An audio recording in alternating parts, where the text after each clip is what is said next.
As without, so within, how the environment can be cause to mitochondrial dysfunction and cell danger response. For autistics, even more so, external environmental stressors every autistic struggles with. In particular, at work. So, there's a lot of stressors for an autistic individual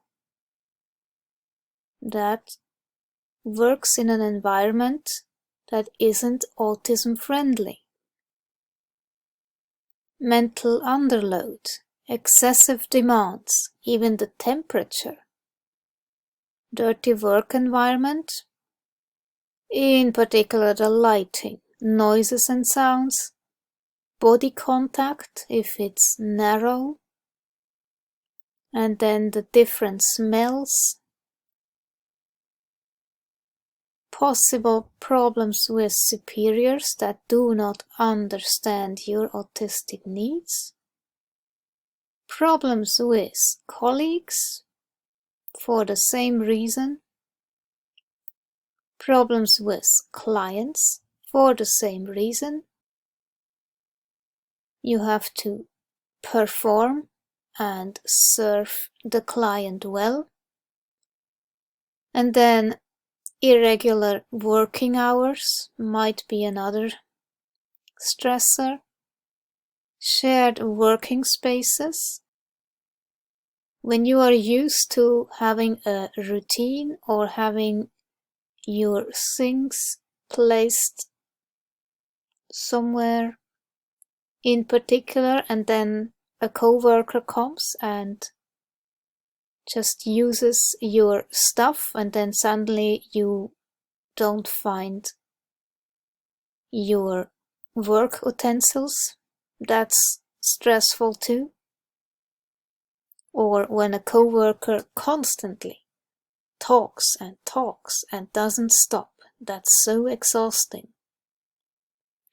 Or when a coworker has no idea about space and comes way too close. And then there is also unclear purpose of task. So you see, there is a lot of additional stress for an autistic in the work environment that isn't autism friendly. The autistic brain is significantly more prone to stress than the non-autistic brain. Remember that environmental stressors can be internal or external. Find ways to avoid these stressors. If avoidance is not possible, then allow plenty of recovery time afterwards. Chronic stress actually really feels traumatic. It's like an inner pain, as if your nerve endings were on fire all the time, and you are under so much pressure and constantly anxious. For autistics, traumatic stress expresses itself in a different way, and employers need to be aware of that. Chronic cortisol release has severe consequences. Chronic high cortisol, that's not very healthy. Evolution and the mighty mitochondria.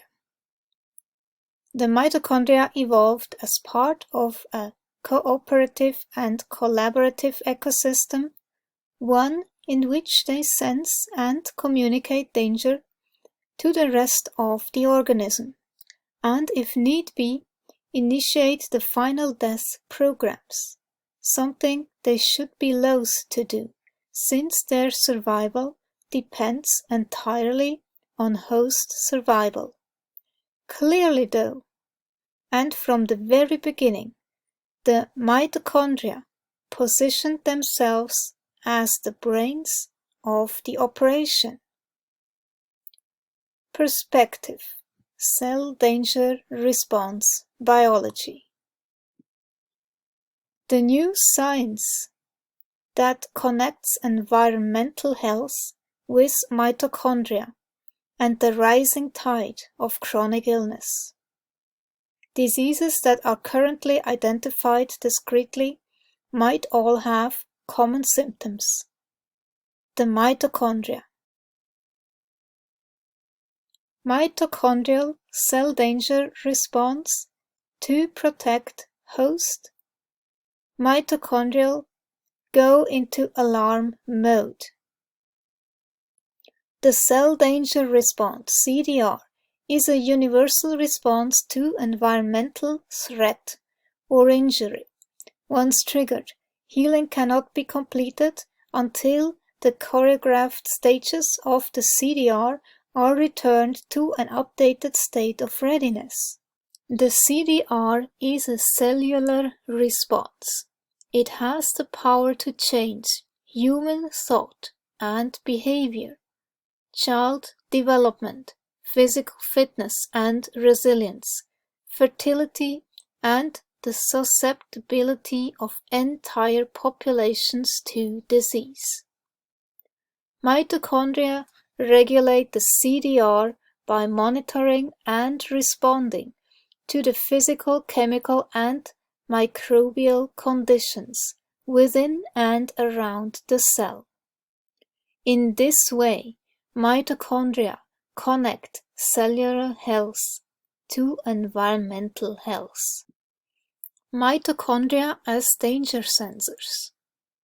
Some researchers argue that the mitochondria are the danger sensors of host organisms, having evolved over 2 billion years to identify and communicate signs of danger to the cells within which they reside.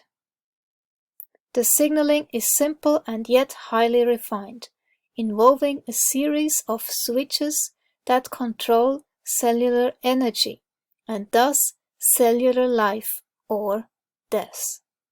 When danger is present, energy resources are conserved and the immune system fighters are unleashed.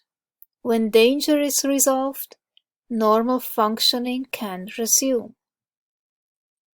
However, if the danger is not resolved and the immune battles must rage on, the mitochondria begin the complicated process of reallocating resources until the battle is won or the decision is made to institute what can only be described as suicide.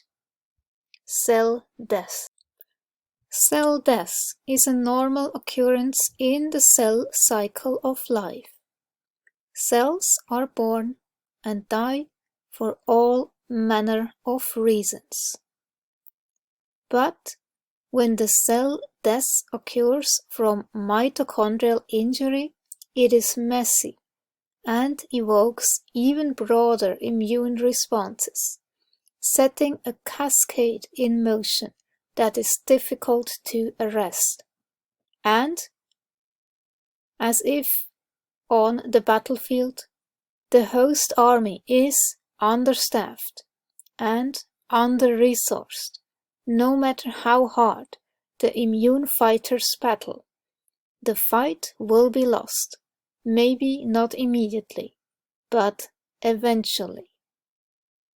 All sorts of mechanisms will be employed to reallocate and reinforce needed battlements, but they will be for naught, further depleting already scarce host resources, until the decision is made within the mitochondria to begin pulling back, withdrawing, and ultimately casting the final orders of cell death.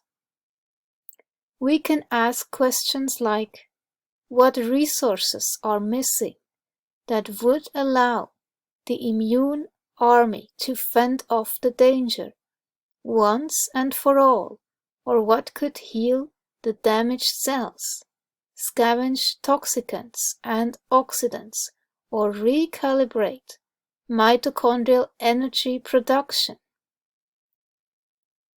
When we reframe the discussion in this way, we open the door to a deeper understanding of health and disease. It is from this perspective, one that says chronic immune activation is not a disease itself, but a symptom of an ongoing and failing immune battle, that we can get to the mitochondria as the central hub for chronic ill health. What does mitochondrial dysfunction look like? Everything and nothing at the same time. Mitochondrial dysfunction doesn't lead to one clear-cut disease. Even when there are clear-cut genetic markers, but predisposes one to everything. More often than not, though, mitochondrial damage is felt where oxygen demands are greatest: the brain, the heart, the gut, the muscles.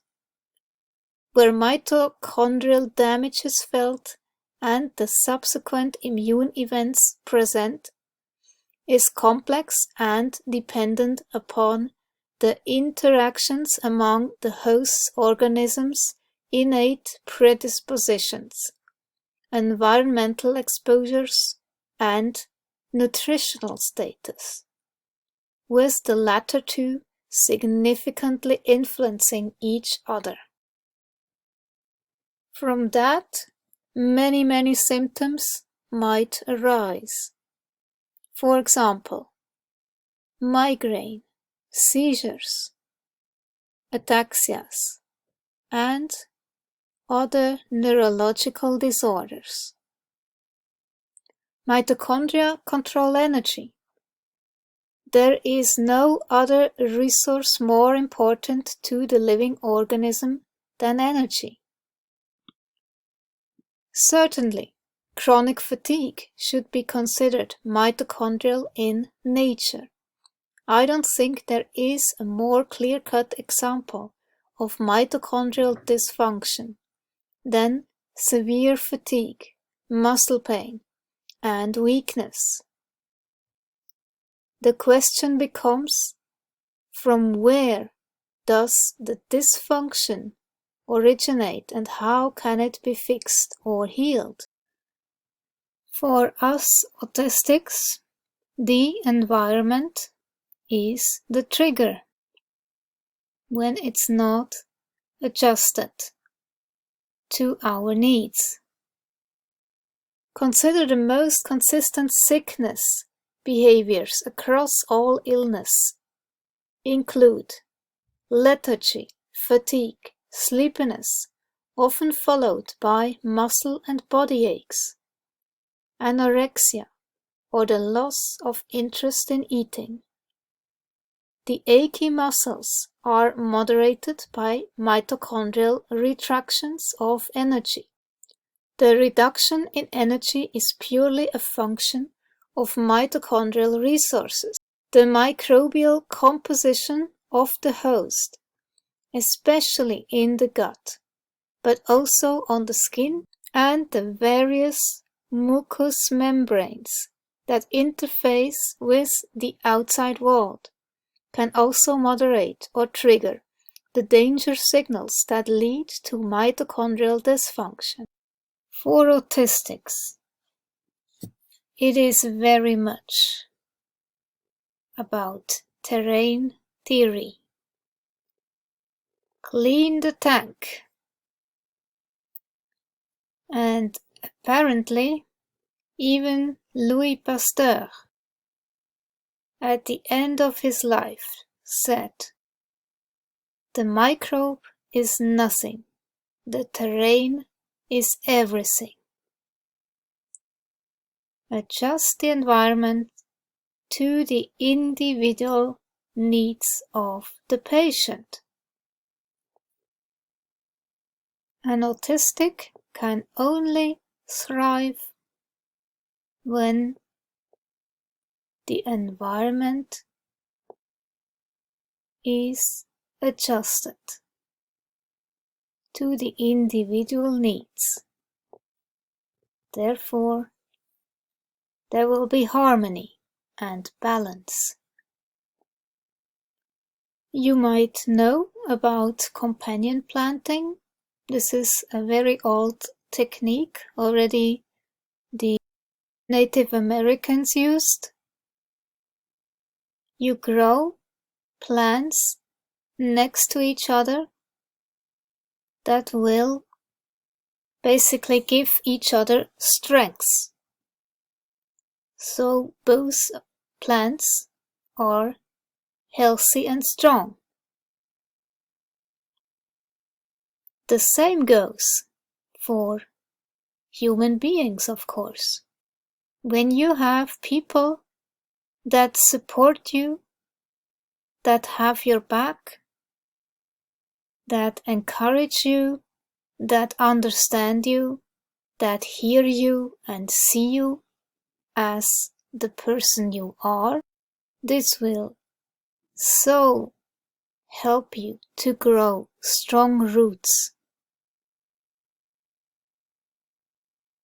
A healthy support system is just as important as environmental adjustments. When you are surrounded by people that are regulating from one nervous system to the other, it will definitely have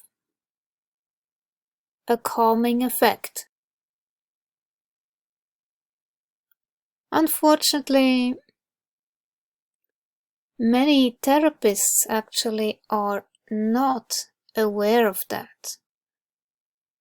The only external resource that people have that's even halfway safe is the therapist's nervous system.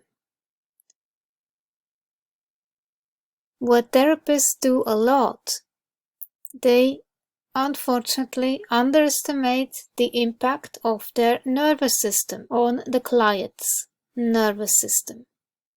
So they assume that everything that they say is what will help the client. Definitely that is true to a certain extent. Let's hear from Liz Koch how she explains it. I was interested in creativity and human potential. What is our human potential? And that has been what I've been tracking for these 45 years. So with that in mind, part of what started to show up was a need of what are called primal expression. They were expressions that I was showing up in my tissue, and I started to follow them. And as I followed them, they led me into what I understand now is biomorphic movement. So biomorphic is a word that's used. It's movement that's shared with all life.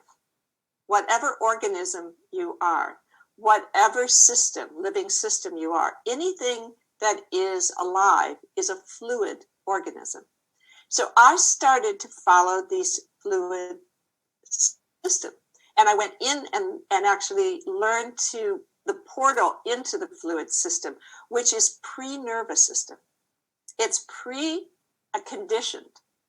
So before conditioning, we all shared this environment of fluid expression with all life, whether it's a river or a tree or an insect like a caterpillar or a human.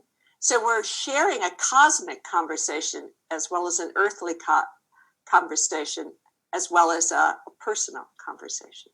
And so when we expand this band of information, we're beyond or in a field that is not about how the culture shapes us. And I found this very powerful for myself to dissolve some of the stricture and what Resma called the bottlenecks of expression, and to create a capacity for coherency, so that what I'm feeling, what I'm thinking, what I'm sensing is all one, like the animal body. So that what is happening in my head, my tail knows about. And what's happening in my tail, my head knows. So when we think about coherency, if you think of the wild animal, when the ears go back and the tail is tucked, we all know the expression is some kind of submission. There may be anger behind it, there may be fear, but there's some submission going on.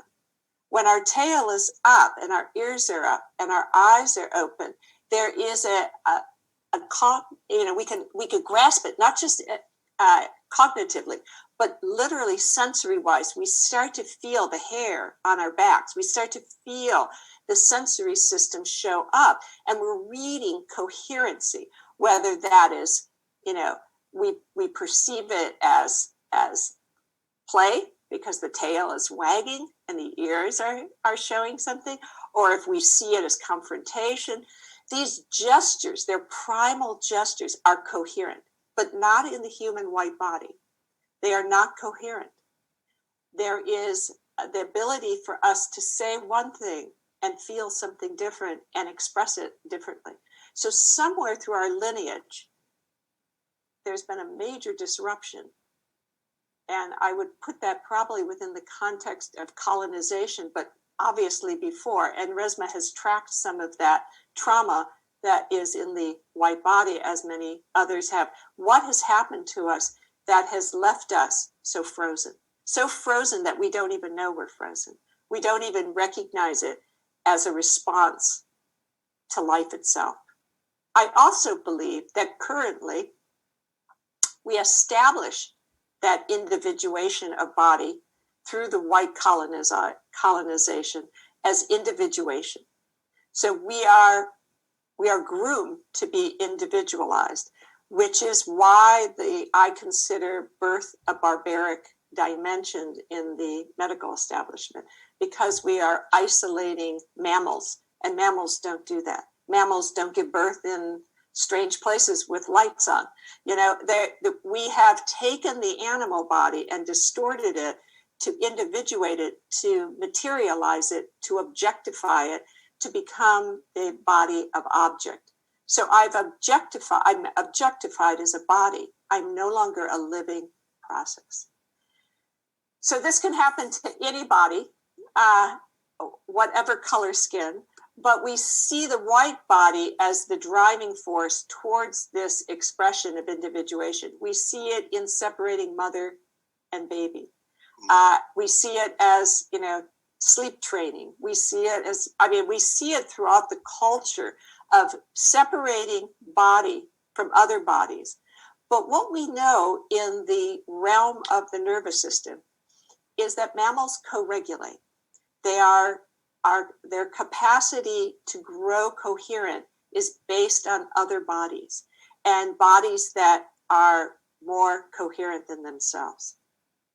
And so if each of us can find this ability to co-regulate, we are able to hold a space for someone else who has a younger or more undeveloped nervous system.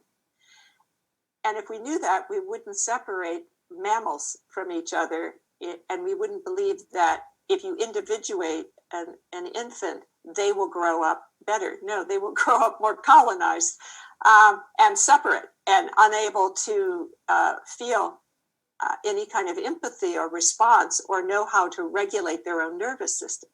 So those of us who have been able to start to regulate our nervous system, or if you're looking how to regulate your nervous system and you didn't have those experiences, that would enhance your experience as a living organism, then where you go is Mother Earth, because she is the larger co-regulator. So you will see that in children who have been traumatized at a young age. They will often, as adults, say, what saved me was a tree, was a rock, was being along this river.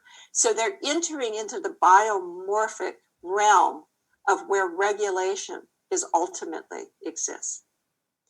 So our story is that, Jaap van der Wal, who's an embryologist, an international Dutch embryologist who came out of retirement to teach people about the development of to take them out of the mechanistic model of body into a living process, would say we utilize cells to become. We're not made up of cells. We utilize cells to show up here on Earth.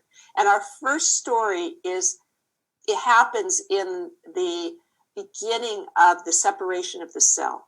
And as it begins to individuate, as it begins to discern, there is part of us that comes out and embeds into our mother's womb.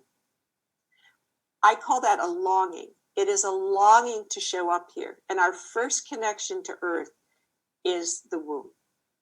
So we each enter this field of Earth through our mother's womb. And that story shapes us. Her experience shapes us. So you see the ancestral story as it travels through what she's experiencing in the moment, what her life is about, and what her ancestors' lives are about. And also the DNA of the father. So we know that this story carries on. And so one of the things that we're working with is not only ourselves, but the generations before and the generations after. When we're able to understand that our way of showing up here is to be on the axis of our own organism, because that cellular story of development shows up as an organization around a field of energy called the axis or midline. This gives us a different way of understanding body than anatomy does, than looking at cadavers that are dead tissue. We're looking at living process. So that's what we're going to explore today, is our living process. And we're going to return to these primal gestures of how we showed up here. And by playing with them, just moving in them, and then pausing and giving ourselves some space to see what shows up, we can begin to feel this capacity to access something larger than ourselves, which might be community, but for me it was the connection first with the community of Earth. Before I could actually start to feel that I'm part of a community of white bodies, actually have to land in the Earth. I have to feel myself connected to Earth, not moving through space as an object, but literally part of the living Earth, the elements of my being. So I have this axis or midline, and it has certain primal responses because it's a fluid system. I don't have a column as a spine. I have a living river as a spine. I have a caterpillar as a spine. And so like the living river, if it's frozen, there is movement, but it's underneath that freeze. So we're dropping down under the freeze, looking for this biomorphic movement that is us. And that allows the freezing to dissolve. We don't have to go chip away at it. We can literally let it emerge like an underground spring. And when we join this living river of a spine, we also know that what shapes the river bed is the life force itself. There isn't a bed first and then the river follows it. It's emerging. And so this emergent movement isn't something I can say, oh, I need to do this movement and then this movement and then that movement. It's something that starts to show up in you. And some of the ways I have found to show up is just to follow, to uninhibit my system and trust that I'm a biointelligent being and that I can access these underground flows or movements. So what are they? They're waves, little undulations, spirals, So all living systems are fluid systems. That's what life is. It's a fluid conduit of electromagnetic fields in physics. So we're looking at accessing this axis of ourselves, this core of coherency through the fluids, which then reshape our tissue, which includes our brain. So all of a sudden we start thinking different. We have new thoughts. We have inspiration.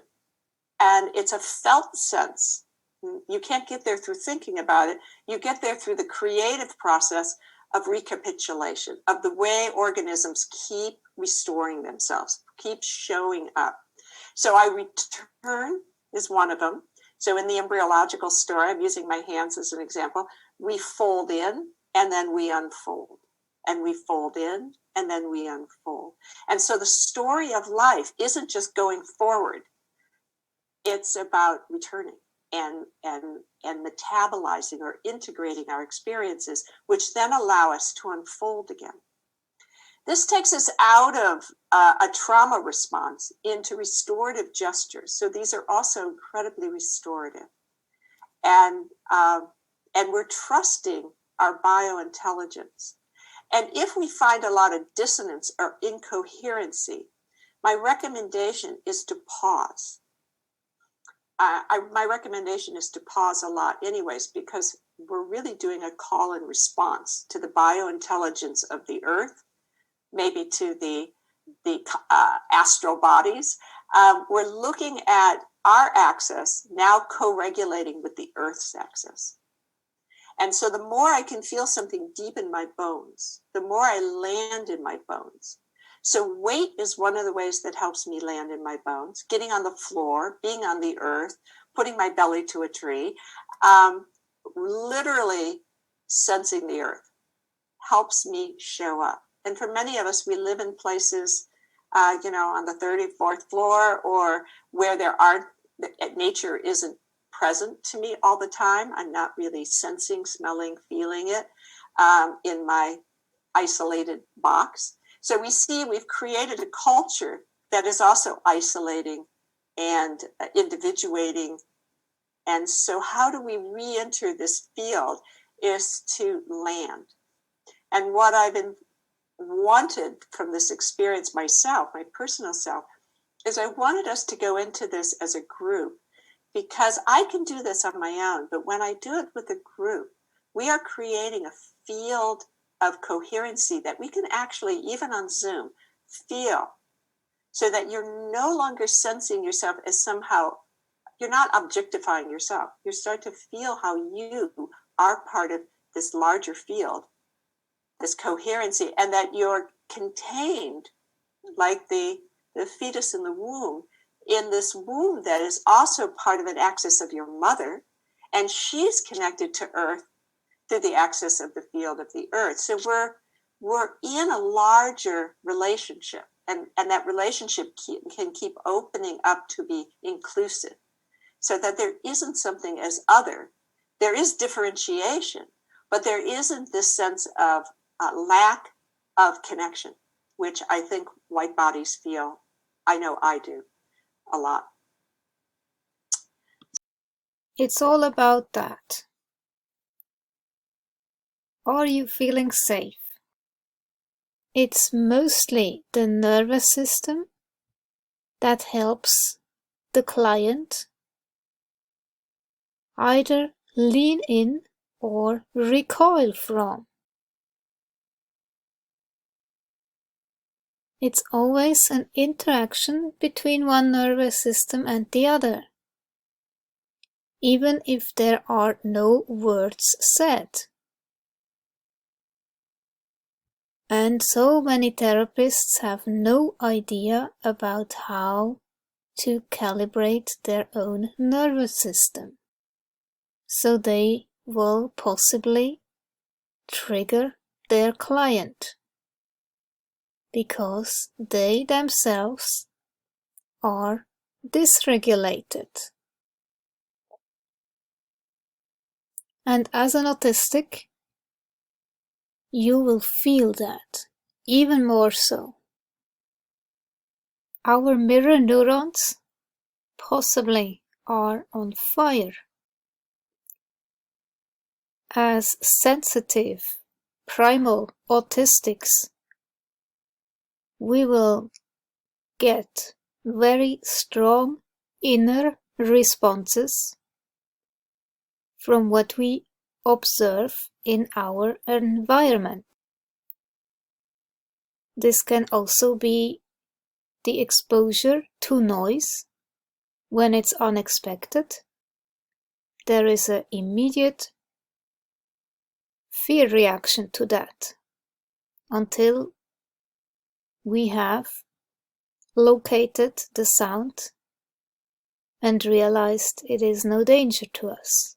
But our nervous system reacts in a very refined way. So when somebody is suffering, we will feel that immediately. When somebody is angry, we will feel that as well. When somebody is stressed, we will feel stressed. And therefore, it is logical that our environment must be harmonizing.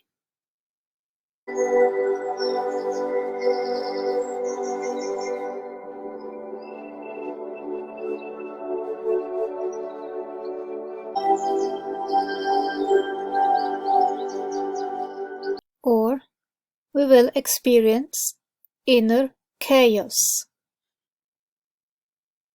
which will lead to meltdowns or shutdowns, or even catatonia. Therefore, it is so important that you choose your people wisely.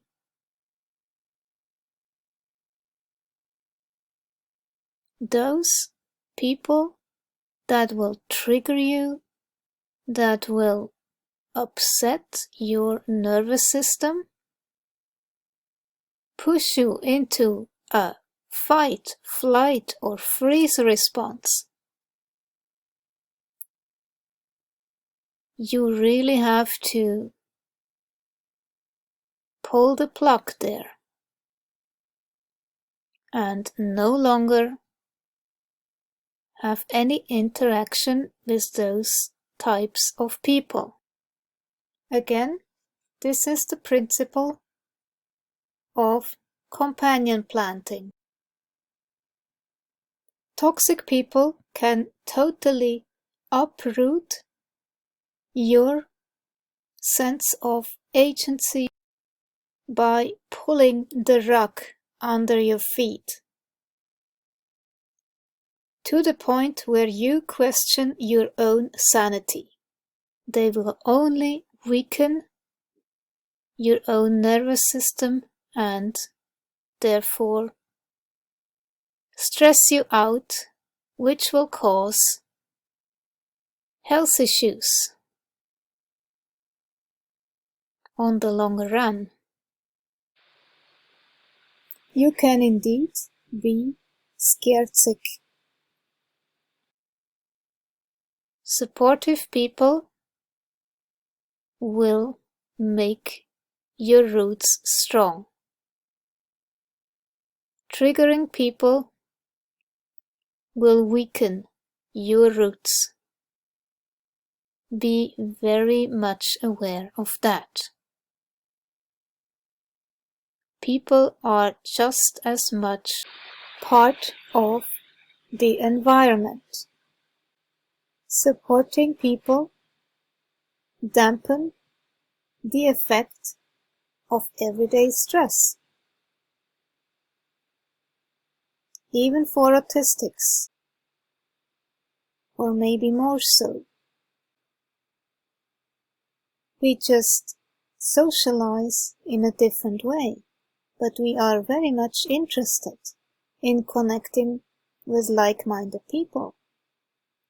And therefore, when we are surrounded by like-minded people, this will turn out to be very, beneficial for our emotional health. We need social connection just as everybody else. Both go hand in hand. This should be a fundamental human right.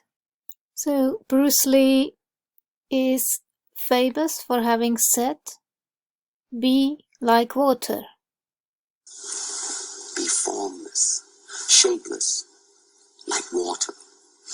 Now you put water into a cup, it becomes the cup. You put water into a bottle, it becomes the bottle. You put it in a teapot, it becomes the teapot. Now water can flow or it can crash. Be water, my friend. However, for autistics, be like water is not so easy. Once we are a cup, we don't like to become a teapot.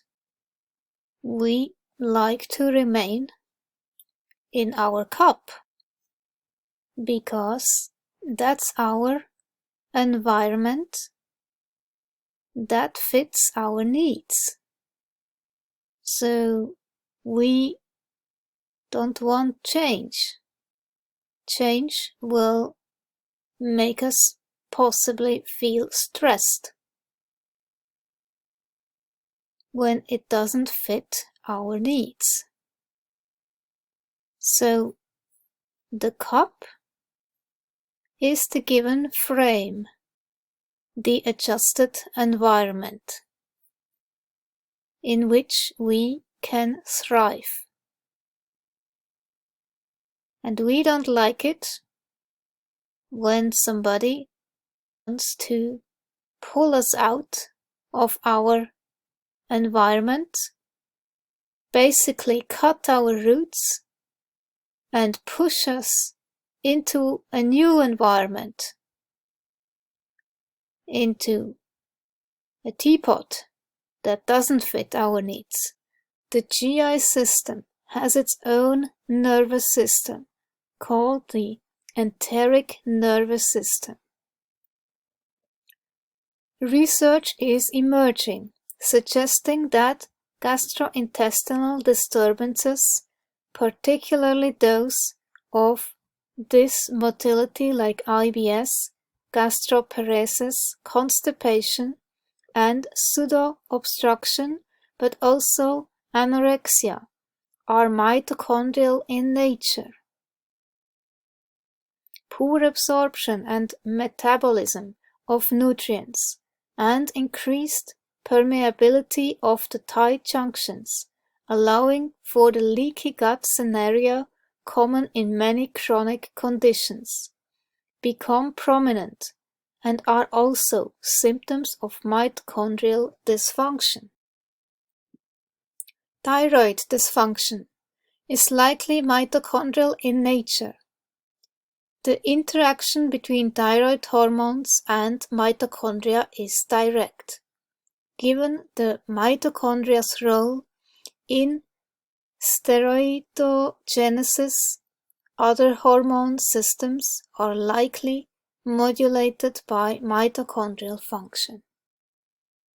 All the text was taken from Hormones Matter. I will put the link in the description.